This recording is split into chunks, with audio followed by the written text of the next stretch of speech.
her campaign's being put on defense. They're running around trying to play defense because they got themselves a lemon, shall we say, a lemon, courtesy of Tim Walz, governor of Minnesota. My gosh, this guy out there bragging and bragging and bragging about his military career, which he somehow decided to inflate along the way. Hello, everyone. I'm Congressman Tim Walz. It's a real honor to be able to pay tribute to the 34th Red Bull Infantry Division and to your families and friends as you prepare to deploy in support of Operation Iraqi Freedom.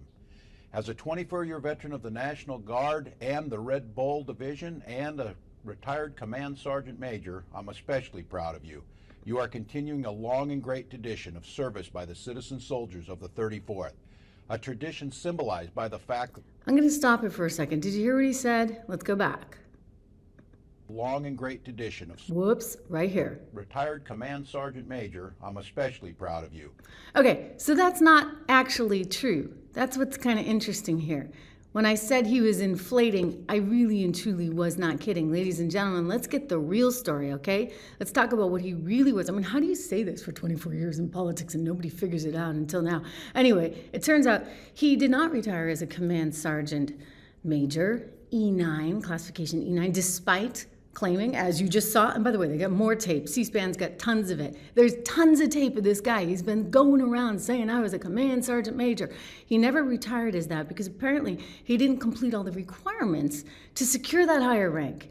So again, they're trying to spin something out of nothing, trying to, we got this wholesome guy who's actually a veteran, when he's a guy who's inflating his veteran status. And not only is he inflating his position, oh wow, he's actually saying that he was carrying weapons of war in war. He never, ever was deployed to war or in any kind of combat zone throughout his 24-year career. In fact, when there was an opportunity to go to Iraq with the National Guard, and J.D. Vance has pointed this out, he basically said, sorry, too busy with Congress. So in 24 years, no, he was never deployed. And this is coming back to haunt the campaign, maybe catching them just a tad off guard.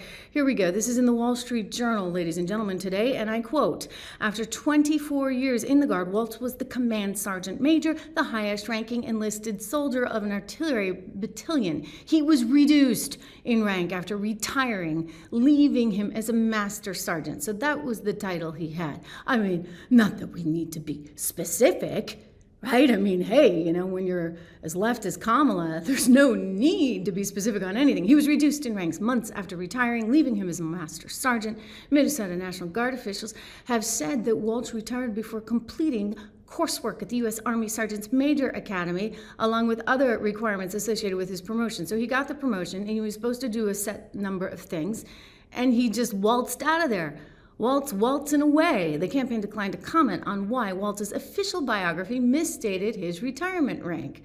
I mean, it's like if I were to say I was summa cum laude instead of cum laude, okay? I wish I was, had it not been for that one science class. I would have been, okay? I would have been. But you know what? The science class, that bumped me down. So it is what it is. But we have to be truthful. We can't just inflate for the sake of inflating. This is what they're doing. It's indicative of what's happening in politics. It happens in markets. It's one of the reasons I started 76 Research, a big plug here for 76research.com. Go over there. We get lots of portfolios for you to choose from. No, not lots, just three, plus a 76 report. We have a growth portfolio, that's American Resilience. We have a basic income builder portfolio, that's the income builder portfolio. And we also have an inflation protection portfolio. And I can't say enough good stuff about this. 10 to 15 stocks, all of them are beating the S&P. And that's the idea here. Because you know what? I have a feeling you're not getting the right information, whether it be politically speaking, whether it be economically speaking, whether it be in terms of your markets and investing. And for those of you who say, I can't invest, Trish, there's no extra money, I'm getting whacked with these grocery bills. I get it, okay?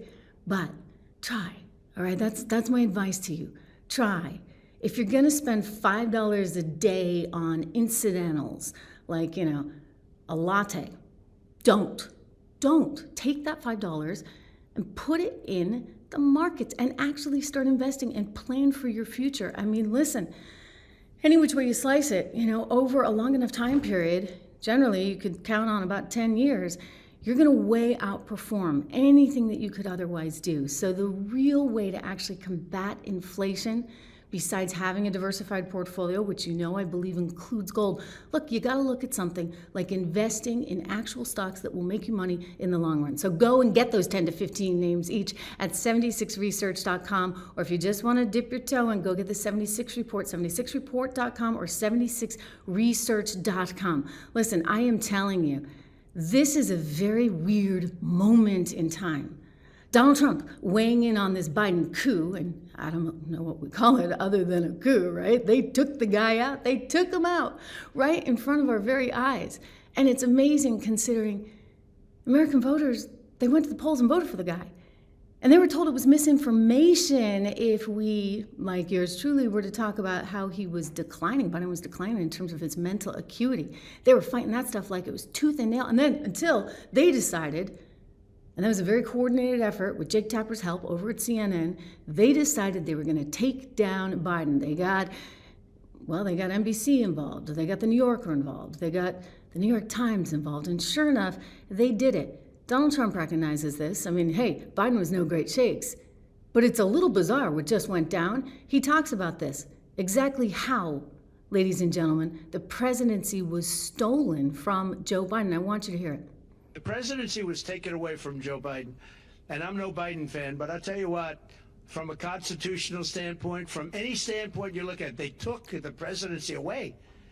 And people were saying he lost after the debate. He couldn't win. Well, I don't know that that's true necessarily. But whether he could win or he couldn't win, he had the right to run. And they took it away. They said they're going to use the 25th Amendment. They're going to hit you hard. Either we can do it the nice. I know exactly, because I know a lot of people on the other side, believe it or not. And they said, we'll do it the nice way or we'll do it the hard way. And he said, all right. So that, I mean, they've really taken, what they've done is pretty incredible. He's right. I mean, it is really and truly incredible. I just sort of can't believe that it all went down like that. But sure enough, amazing what you can do when you get the media in your back pocket, right? And that's exactly what they had. So now, here we are. We're not a lot of time between now and November, right? This is coming fast. And they're hoping that maybe people will just overlook things like Kamala's policy. Like, does she even have to have any? Go to her website. This is amazing. Take a look. This is the website. I've been through the website like 50 times. I keep looking for anything that would actually talk about this woman's policy, and there's nothing there. So, you know what it reminds me of? It reminds me of 2020 kind of all over again, when nobody wanted to talk policy when it came to Joe Biden. All they wanted to do was put him in the basement, have him read a teleprompter, and hope for the best. And they knew with the media on their side, they could get that, right? They could get a win. They could eke out a win if they could just sort of keep him quiet enough and not talk about the real things that mattered. And Trump's like, oh, okay, I want to talk about trade. I want to talk about trade tariffs. I want to talk about the Fed. I want to get rid of Jerome Powell. And everybody's like, who's Jerome Powell?